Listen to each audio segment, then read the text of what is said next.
మీరే మాకు విద్యా బుద్ధులు నేర్పించి బుద్ధిమంతులుగా మార్చాలి. అలాగే నేర్పిస్తాను. అయితే గురువు గారికి అన్ని సేవలు మనమే చెయ్యాలిగా. అవునరా మొద్దు. ఏం చేస్తున్నారా? వదలండిరా, వదలండి. కాలు కింద పెట్టకుండా చూసుకుంటాం గురువు గారు. ముందు వదలండిరా. అయ్యో, నా నడుము విరిగిపోయింది నాయనో. అయ్యయ్యో, ఎంత పని చేశారా బడుద్దాయిల్లారా.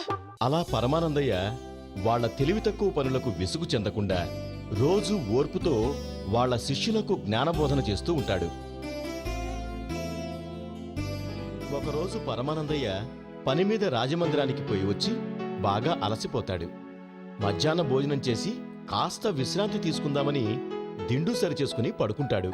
కాస్త కాళ్ళు పట్టించుకుంటే సరి. ఒరేయ్ అశ్విని, గణపతి, ఇలా రండ్రా. ఒరేయ్, ఇది నా కాలు, నువ్వు ఆ కాలు తీసుకో. చూడు, నా కాలు నీ కాలు కంటే చాలా బాగుంది. అదేం కాదు, నీ కారు కంటే నా కాలే బాగుంది. నా కాలు వజ్రం కాలు.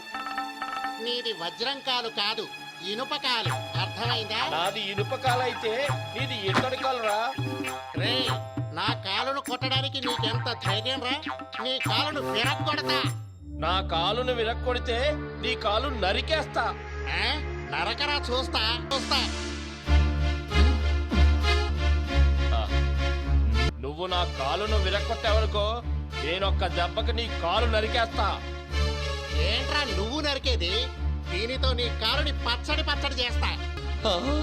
ఒరేయ్, ఏం చేస్తున్నారా మీరు? గురువుగారు, మీరే చెప్పండి, వాడి కాలు కంటే నా కాలే బాగుంది కదండి. అదేం కాదు, నా కాలే బాగుంది కదండి. నోరు ముయ్యండి. ఎవరన్నారు అవి మీ కాళ్ళని? అవి నా కాళ్ళు. వెళ్ళండి, బంగారం లాంటి నిద్ర జరగదు. ఒరేయ్, గురువు గారు కోపంగా అరుస్తున్నారు. ఏం జరుగుతుందో చూద్దాం పదండ్రా. గురువు గారు, మీరేం కంగారు పడకండి. మీరు విశ్రాంతి తీసుకోండి. వాళ్ళెప్పుడూ అంతే. వాళ్ళని అలా వదిలేయండి గురువు గారు. వాళ్ళ కాళ్ళు వాళ్ళ ఇష్టం. మీరు మాత్రం విశ్రాంతి తీసుకోండి. నిజంగానే ఒక్క వాడు నా దెబ్బకి కాళ్ళు ముక్కలు ముక్కలుగా చేస్తాను. ఆనందం, ఒసేయ్ ఆనందం. అందరూ బయటకు పోండి. ఈ రోజు మీకు భోజనం లేదు. వెళ్ళండి. అబ్బో. వెళ్ళండి. అయ్యో రామా, నేను ఒక్క నిమిషం రావడం ఆలస్యం ఉంటే వాళ్ళు అన్నంత పని చేసుండేవాళ్ళు. వాళ్ళకి ఎంత చెప్పినా బుద్ధి రాదు. ఈ బుద్ధిహీనుల్ని ముందు ఇంట్లోంచి బయటకు పంపించేయండి. ఏమో లేవే ఆనందం, పాపం అమాయకులు. వాళ్ళకి మనం కాక ఎవరున్నారు చెప్పు?